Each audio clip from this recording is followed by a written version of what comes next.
તો ભ્રૂણ વિકાસ તરફ મિત્રો આપણે આગળ વધીએ તો એની અંદર આપણે જોયું કે સામાન્ય રીતે દ્વિદળી વનસ્પતિ અથવા તો એકદળી વનસ્પતિ એની અંદર જ્યારે ભ્રૂણનો વિકાસ થાય ત્યારે વિવિધ અવસ્થાઓ આવે. શરૂઆતમાં પૂર્વ ભ્રૂણ અવસ્થા આવે.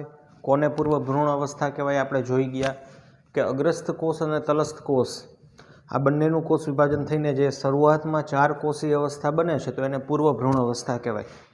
પછી ધીમે ધીમે આ જે રચના છે પૂર્વ ભ્રૂણ એનો વિકાસ થાય, ગોળાકાર રચના બને, હૃદયાકાર રચના બને અને ફાઇનલી પુખ્ત રચના બને. તો ફરીથી એક વખત કહી દઉં, ટેક્સ્ટબુકની અંદર આપણને એક આવી આકૃતિ આપેલી છે. ટેક્સ્ટબુકની અંદર એક આપણને આવી આકૃતિ આપેલી છે.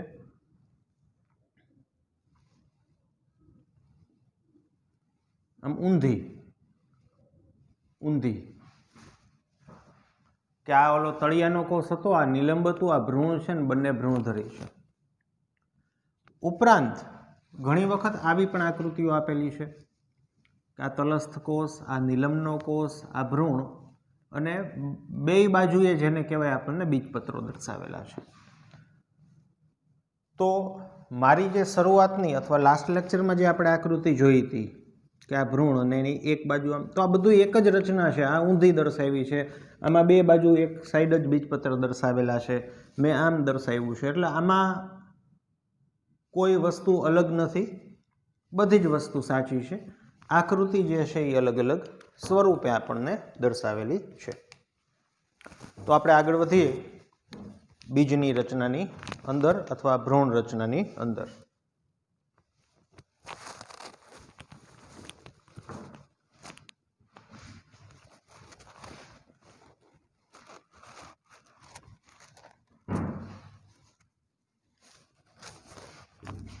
ચાલો, તો ભ્રૂણ છે ને, ભ્રૂણ બીજની અંદર અથવા અંડકની અંદર, ભ્રૂણપૂટની અંદર ભ્રૂણ આવી રીતનું હતું. જોજો હો, આ ભ્રૂણ, નીચે આ નિલંબના કોષ અને આ ઓલું, અને આ બે બીજપત્ર ખૂબ જ મોટા હોય.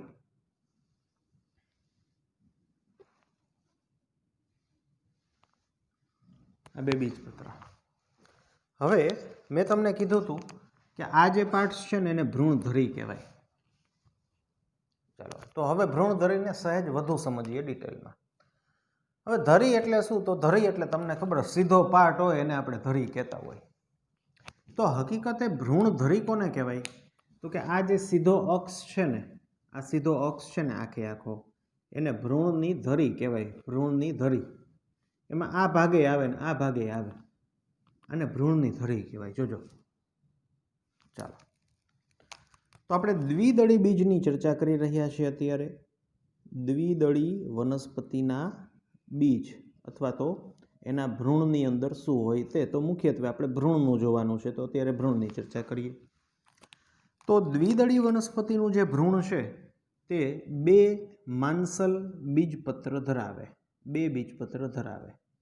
તો આ બીજપત્ર કે જે સંચિત ખોરાક ધરાવે. સંચિત ખોરાક, ટૂંકમાં આના જે કોષો છે, આ કોષો, આ કોષીય રચના જ છે. આના જે કોષો છે એની અંદર કોષરસમાં વિપુલ પ્રમાણમાં ખોરાક ઉપલબ્ધ હોય. એટલા માટે તો આપણે બીજ ખાઈએ છીએ, એમાં ખાસ કરીને મગફળીના બીજ, મીન્સ કે એના બીજપત્રો. તો કોઈ પણ વટાણા લઈ લ્યો, મગફળી લ્યો કે કોઈ પણ રચના તમે લઈ લો, આ બીજપત્ર સંચિત ખોરાક. હવે આગળ ધ્યાન આપજો. હવે ભ્રૂણની જો ચર્ચા કરવામાં આવે તો આ જે આખે આખી રચના છે ને એને હું ભ્રૂણધરી તરીકે, આ લંબ રચના જે આખે આખી છે ને એને હું ભ્રૂણધરી તરીકે વ્યાખ્યાયિત કરીશ. આ ભ્રૂણધરી આખી હો, અહીંયા હું આમ લીટો કરીને કહી શકું. ટૂંકમાં ભ્રૂણ કે ભ્રૂણધરી એક રાખો, હાલો અમને ખબર પડશે. હવે બહુ મહત્વનું આવે છે, આપજો. હવે આ જે ભ્રૂણ હોય ને એનો વિકાસ થાય ને એટલે ભ્રૂણ અહીંથી પણ આમ ઉપર વધે. ભ્રૂણનો વિકાસ થાય, ધારો કે બીજ છે, આ શું છે? બીજ. આમ આમ આમ આકૃતિ દોડ દઉં તમને. ચાલો આવી રીતનું આ છે કોણ ભ્રૂણ છે ધ્યાન આપજો આવી રીતનું ભ્રૂણ છે એમાં વચ્ચેથી બીજપત્ર સેજ નીકળ્યા હોય વચ્ચેથી બીજપત્ર નીકળ્યા હોય હવે ધ્યાન આપો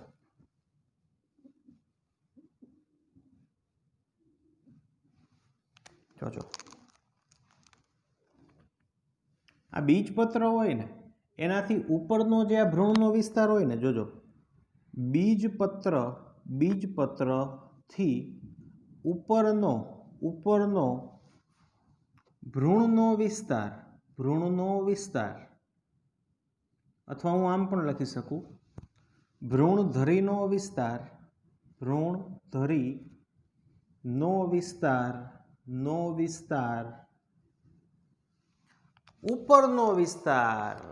ઉપરનો અક્ષ એટલે કે ઉપરાક્ષ તરીકે ઓળખાય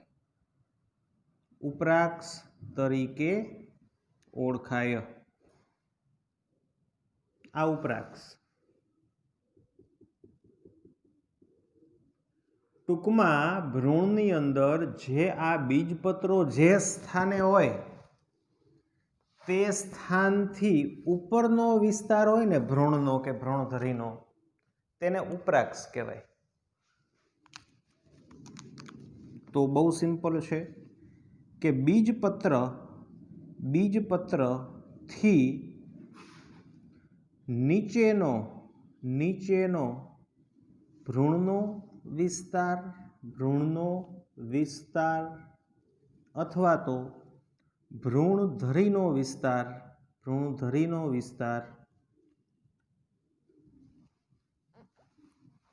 આ આખે આખો આટલો અધરાક્ષ તરીકે ઓળખાય અધરાક્ષ અધઃ નીચે અધરાક્ષ તરીકે ઓળખાય ચાલો ધારો કે આ બીજ છે તે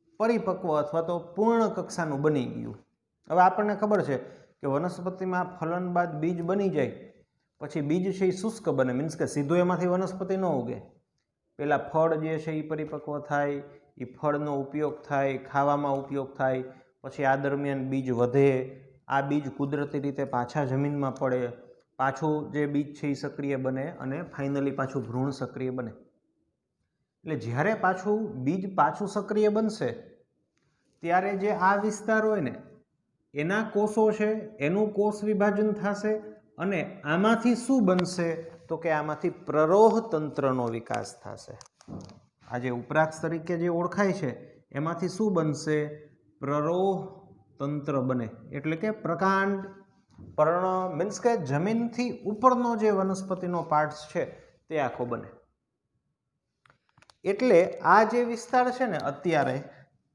આ વિસ્તારને ભ્રૂણાગ્ર કહેવાય ભ્રૂણનો અગ્રભાગ ભ્રૂણાગ્ર અથવા આદિસ્કંદ આવો શબ્દ આવતો આદિસ્કંદ ચેપ્ટર નંબર 5 ધોરણ 11 વનસ્પતિ બાહ્યકાર વિદ્યાની અંદર આદિસ્કંદ અથવા ભ્રૂણાગ્ર ભ્રૂણનો અગ્રભાગ પછી ધીમે ધીમે આ જે ભ્રૂણાગ્રનો વિસ્તાર છે હું સેટ ડિટેલમાં દોરું કે સપોઝ કે આ ભ્રૂણાગ્રનો વિસ્તાર છે તો એના જે કોષો છે ધીમે ધીમે વિભાજન પામે આવી રચનાઓ શરૂઆતમાં બને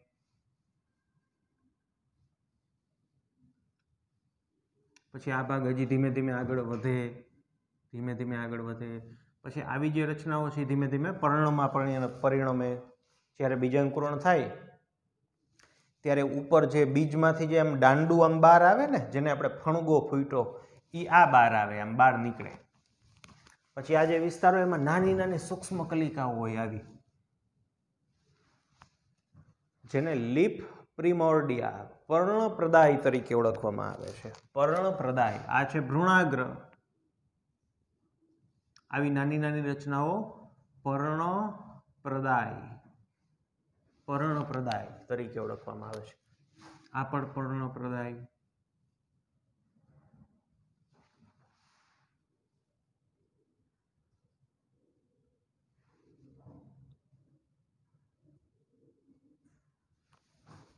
એનું કામ શું?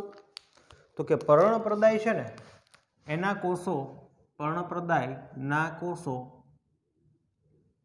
વિભાજન અને વિભેદન પામીને પર્ણમાં પરિણમે. ધારો કે કોઈ આ જમીન છે, આ કોઈ એક બીજ છે, એમાંથી આ નીકળું, ચાલો આ નીકળું, તો આ શું નીકળે છે? તો કે આ જે ભ્રૂણાગ્ર છે એનો વિકાસ થઈને આગળ નીકળે છે. એમાં જે પર્ણપ્રદાય હોય ને તે જસ્ટ જમીનની સહેજ ઉપર આવી રીતે કાળક્રમે પર્ણનું નિર્માણ કરે, આવી રીતની રચના હોય. ચાલો વધીએ આગળ. ચાલો વાત નીકળી છે તો આપણે જોઈએ કે જ્યારે આ રચના આમ ઉપર જાય ને એટલે આ જે બીજપત્ર હોય ને એ પણ આપણને શરૂઆતમાં દેખાય. તમે જો મગ હોય કે એનું જોયું હોય ને તો આપણને આ બીજપત્રો એમ બહાર નીકળતા દેખાય. એટલે શરૂઆતમાં એમ લાગે કે આ બીજપત્ર છે ને આવી રીતના આમ બહાર નીકળતા દેખાય, આપણને આમ જોવા મળે. એટલે એને આપણે ઘણી વખત પર્ણ તરીકે માની લઈએ, પણ એ પર્ણ નથી, બીજપત્ર જ છે. પર્ણ એની ઉપર ઉગે. ચાલો, જ્યારે અધ્રાક્ષ તરીકે જે ઓળખાતો ભાગ છે તેમાંથી મૂળતંત્રનું નિર્માણ થાય. મૂળતંત્રનું નિર્માણ.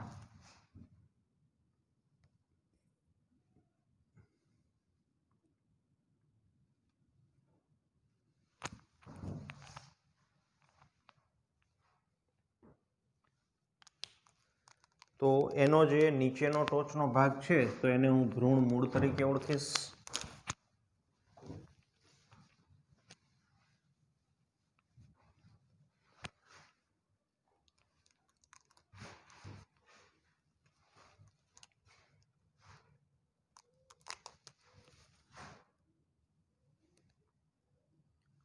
તો આખી રચનાને હું કહીશ ભ્રૂણ મૂળ. આ ભ્રૂણાગ્ર. હવે ભ્રૂણ મૂળ, આ તો બહુ નાની રચના હોય, દેખાય નહીં, કારણ કે ટોટલ 25-26 કોષ હોય ટોટલ. હવે ભ્રૂણ મૂળ છે એમાંથી શું વિકસશે? તો કે મૂળ. એમાંથી મૂળ વિકસશે. હવે આપણને ખબર છે કે મૂળ હોય ને, મૂળ એની આગળનો વિસ્તારને આપણે મૂળ ટોપ તરીકે ઓળખીએ છીએ, કે મૂળ ટોપી તરીકે ઓળખીએ છીએ. કે જ્યારે મૂળ વિકસે, જમીનમાં જાય તો એને નુકસાન ન થાય. મીન્સ કે મૂળ ટોપી એટલે એક સખત કોષોનું આવરણ કે જે તેની અંદર રહેલા સાચા જે મૂળના કોષ છે એને રક્ષણ આપે. તો આ જે ભ્રૂણ મૂળ હોય ને, ભ્રૂણ મૂળ એમાં પણ આપણને સહેજ બહારની બાજુએ અલગ પ્રકારના કોષો જોવા મળે. ભ્રૂણમૂળની અંદર ટોચના ભાગે અથવા છેવાડાના ભાગે સહેજ બહારની ભાગે અલગ પ્રકારના કોષ જોવા મળે, જેને હું કહીશ ભ્રૂણ મૂળ ચોલ. ભ્રૂણ મૂળ ચોલ. તો ભ્રૂણ મૂળ ચોલ છે એમાંથી ભવિષ્યમાં કોનો વિકાસ થવાનો છે? તો કે ભ્રૂણ મૂળ, જે ઓલા મૂળની આગળ જે મૂળ ટોપી હોય ને, મૂળ ટોપી અથવા જેને મૂળ ટોપ કહીએ, મૂળ ટોપનો વિકાસ થાય. જ્યારે આ જે પાર્ટ્સ છે એમાંથી મૂળનો વિકાસ થાય, મૂળનો વિકાસ. અને આનું કાર્ય શું છે? વિકસતા મૂળના કોષને રક્ષણ આપે. આ એનું કાર્ય.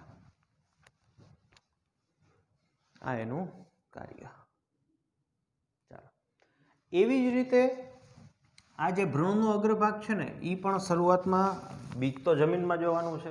સપોઝ કે આટલા સુધી જમીન છે તો હજી આગળ વિકસે ને પછી જમીનની બહાર નીકળશે. એક વખત જમીનની બહાર નીકળે પછી એને કોઈ અવરોધ નથી ધૂળનો, પણ ત્યાં સુધી તો નડે. એટલે મારો ટૂંકોને ટચ કહેવાનો ભાવાર્થ એવો છે કે જેવી રીતે આપણને અહીંયા ભ્રૂણ મૂળ ચોલ જોવા મળે જે રક્ષણ કરે, એવી રીતે આપણને ભ્રૂણાગ્રના કિસ્સામાં પણ આગળના ભાગે રક્ષણાત્મક આવરણ, કોષોનું બનેલું આવરણ જોવા મળે, જેને ભ્રૂણાગ્ર ચોલ તરીકે ઓળખવામાં આવે છે. શું કાર્ય છે? જ્યારે ભ્રૂણાગ્ર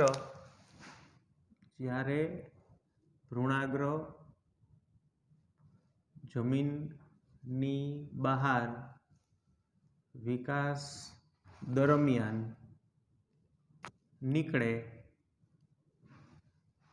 તે સમયે ભ્રૂણાગ્રનું રક્ષણ કરે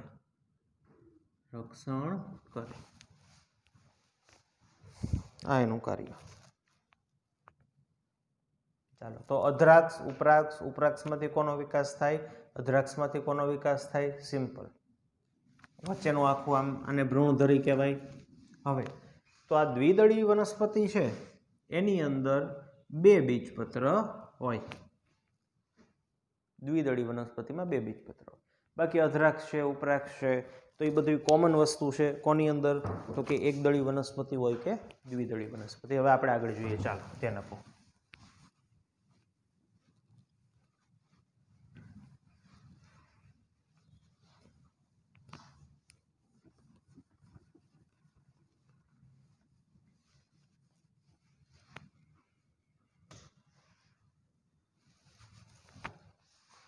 હવે જો એકદળી વનસ્પતિ હોત ને તો આવું હોત.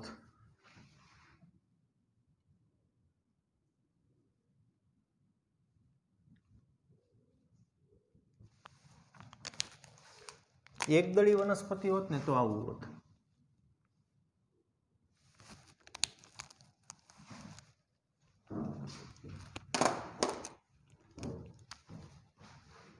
આ ભ્રૂણ, આપણને ખ્યાલ છે કે એકદળી વનસ્પતિ હોય તો બીજપત્ર એક જ હોય. આ એક બીજપત્ર.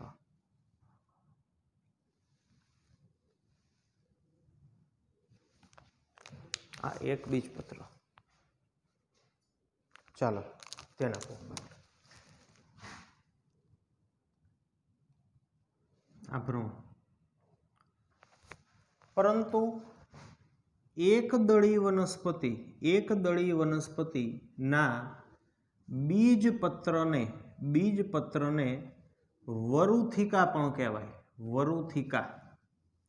એકદળી વનસ્પતિની અંદર જોવા મળતો એક જે બીજપત્ર છે એને વરુથિકા પણ કહેવાય.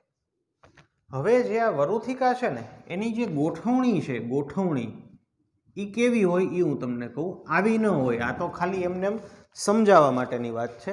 ચાલો તો પહેલાં હું લખું છું કે એની ગોઠવણી કેવી હોય. તો કે વરુથિકા હોય ને તે ભ્રૂણની આખી ફરતે હોય. મીન્સ કે ભ્રૂણની ફરતે એક બીજપત્ર અથવા તો વરુથિકા વીંટળાયેલ હોય તેવી રચના સ્વરૂપે જોવા મળે. જો દ્વિદળી વનસ્પતિ છે તો એમાં આપણને ખ્યાલ છે કે ભ્રૂણ છે અને બંને બાજુએ મોટા બીજપત્રો છે. જ્યારે એકદળી વનસ્પતિ છે એની અંદર બીજપત્ર એક છે જેને વરુથિકા કહેવાય. વરુથિકા. દ્વિદળી વનસ્પતિના બીજપત્રનું નામ વરુથિકા નહીં આપવાનું. ફક્ત એકદળી વનસ્પતિની અંદર જ હાજર એક બીજપત્રને વરુથિકા કહેવાય. દ્વિદળીમાં ન કહેતા 2 વરુથિકા હોય. એકદળીમાં કહેવાનું વરુથિકા હોય. એક હોય એમ કહેવાની જરૂર નથી, કારણ કે વરુથિકા શબ્દનું પ્રયોજન એકદળી વનસ્પતિના બીજપત્ર માટે જ લાગુ પડશે. ચાલો ધ્યાન આપો. હવે હકીકતે કેવી ગોઠવણી છે તો જુઓ, આવી રીતની રચના છે કે આ જે તમે વ્હાઇટ કલરનું જોવો છો ને આ છે બીજપત્ર, અને આ છે ભ્રૂણ. આ જે તમે પેન જોવો છો ને આ આખું ભ્રૂણ છે. તો ભ્રૂણને આમ એક બીજપત્ર ઘેરી લઈએ. આખું ઘેરી લઈએ. આવી રીતની રચના છે. આમ કોન ફરતે આમ ઘેરી લઈએ. જે હું તમને 3Dમાં આમાં હું ન દોરી શકું, તમે સમજી ગયા હોય. એટલે એકદળી વનસ્પતિનું જે ભ્રૂણ છે એમાં ફરતે ઘેરાઈને આવેલું હોય. કોણ આવેલું હોય તો કે બીજપત્ર, જેને વરુથિકા તરીકે ઓળખવામાં આવે છે. ચાલો તો આમાં પણ એક જ નિયમ લાગુ પડશે, સેમ ટુ સેમ નિયમ લાગુ પડશે કે આ બીજપત્ર જે છે તો એની જે આ ઉપરનો વિસ્તાર છે તો આપણે એને ઉપરાક્ષ કહીશું, નીચેનો વિસ્તાર છે તો એને આપણે અધ્રાક્ષ કહીશું. મૂળ તંત્રનો વિકાસ, પ્રરોહ તંત્રનો વિકાસ, આની અંદર પણ આપણને પર્ણપ્રદાય જોવા મળશે. સેમ ટુ સેમ, એ તો બધું સરખું જોઈએ, તમને એમ તો ખબર જ છે, એમાં કંઈ કહેવાની જરૂર નથી.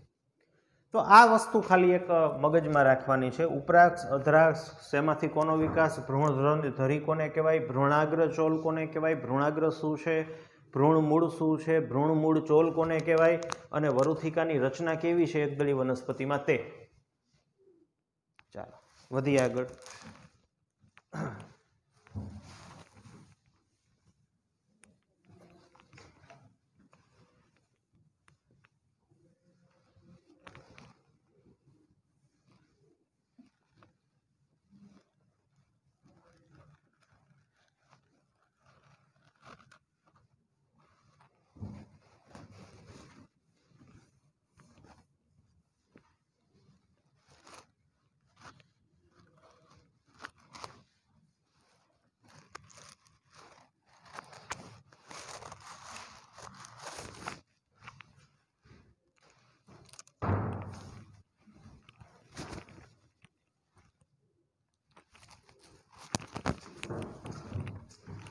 હવે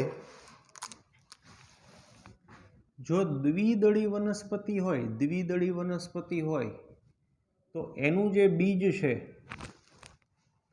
દ્વિદળી વનસ્પતિ જે છે એનું જે બીજ છે તેમાં પરિપક્વતા દરમિયાન ભ્રૂણપોષ જોવા મળતો નથી.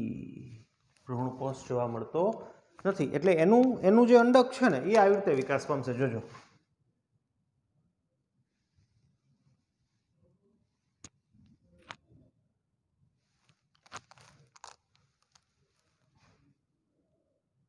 આ ભ્રૂણપોટ,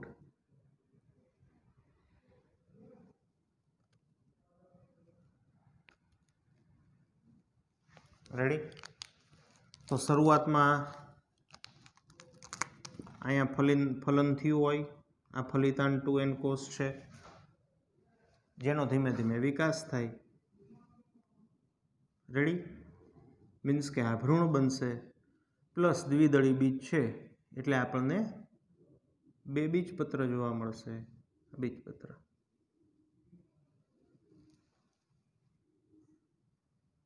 આ એક બીજપત્ર, આ બીજું બીજપત્ર.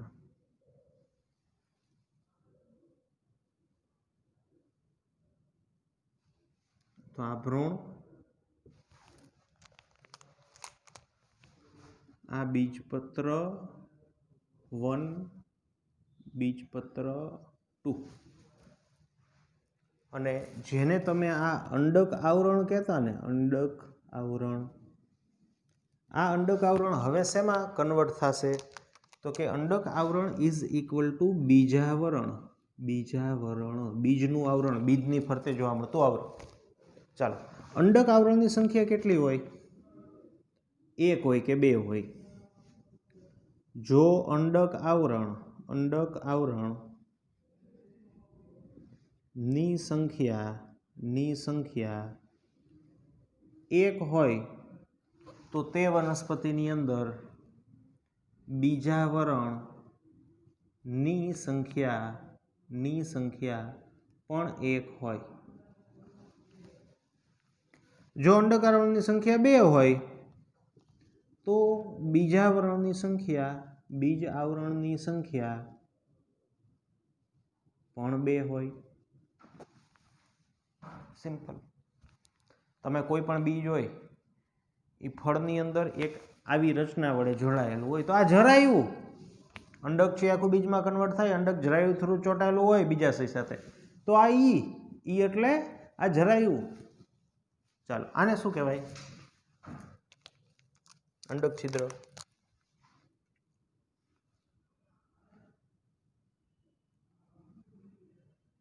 અંડક છિદ્ર.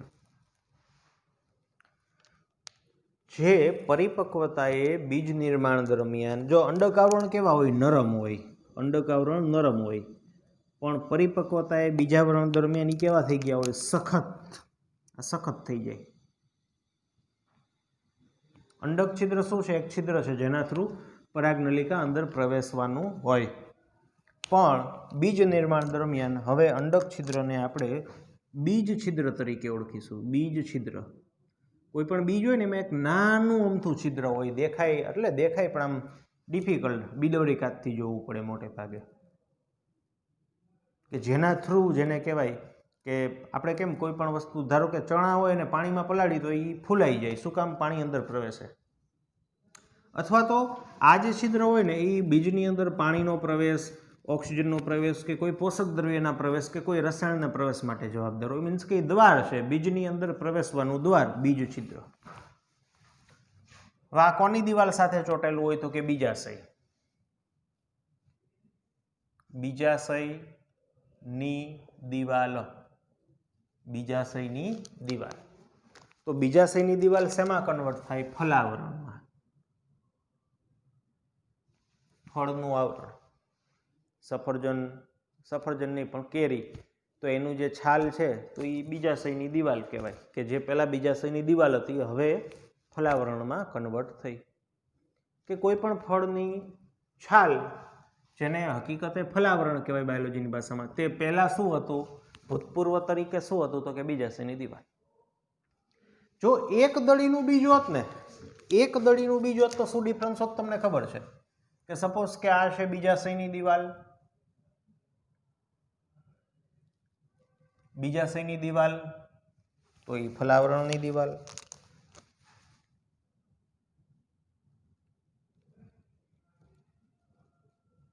ફલાવરણની દિવાલ. પછી ચાલો, યસ, જરાયું,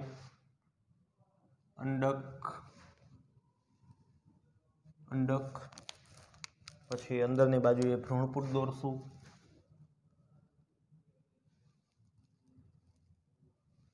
બ્લુ કલરનું દોર્યું હતું એટલે આમાં બ્લુ કલર જ રાખીએ.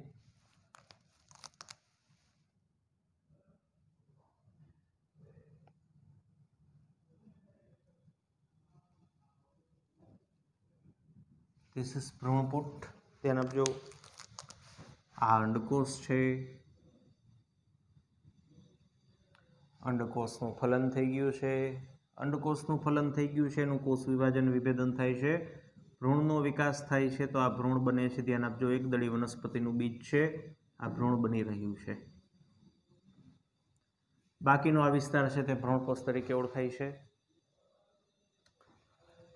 તો આ ભ્રૂણ આપણને બહુ સારી રીતે ખ્યાલ છે, એક જ બીજપત્ર હોય. બાકીનો આ વિસ્તાર ભ્રૂણપોષ કહેવાય, જેની અંદર પોષણ છે. તો યસ, બ્લેક કલરથી દોરીએ. ચાલો, આ વરુથિકા આમ ઘેરાયેલું હોય ને, આ વરુથિકા બીજપત્ર.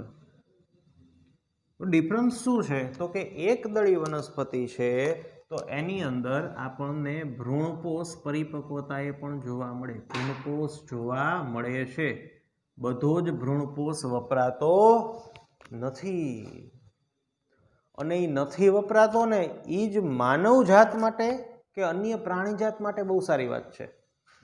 હવે આપણે એમ કહી પ્રોટીન પ્રોટીન પ્રોટીન ફલાણું, કે ઘઉં ખાઈ, ચોખા ખાવ, ફલાણું વગેરે. તો આ વપરાયેલો જે ભ્રૂણપોષ છે ને મિત્રો, એ જ આપણને સૌથી વધુ પ્રમાણમાં પોષણ આપે છે. કોઈ પણ બીજ છે એ ખાવાનો ફાયદો વિવિધ પ્રકારના પ્રોટીન કે પોષક દ્રવ્યો છે એ આપણને આની અંદર મળી રહે છે.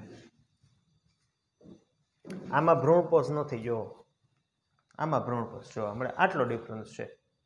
હવે તમને યાદ હોય તો સમિતાયા કણો એવું આવતું, પ્રોટીનના બીજની અંદર જોવા મળતા સમિતાયા કણો. પ્રોટીનનું બીજ નહીં પણ કઠોળના બીજની અંદર જોવા મળતા સમિતાયા કણો પ્રોટીનનો ભરપૂર સ્ત્રોત છે. તો આ બધું શું છે એ કદાચ હવે તમે સમજી ગયા હોય કે તે ભ્રૂણપોષની અંદર રહેલા કોષો છે, સમિતાયા કોષો. તો કાંઈ વાંધો નહીં, આપણે ચર્ચા કરશું. તો આપણો જે આગળનો ટોપિક છે તે છે બીજ અને તેની રચના. તો બીજ શું છે આપણે જસ્ટ ઉપર છેલ્લું સ્ટાર્ટ કર્યું છે. આની અંદર હજી થોડું ઘણું જોવાનું છે, જેમાંનું મોટાભાગની વાત છે એ તમને ખ્યાલ જ છે. તો મળીએ આવતા લેક્ચરની અંદર ચર્ચા કરીશું બીજ અને તેની રચના વિશે.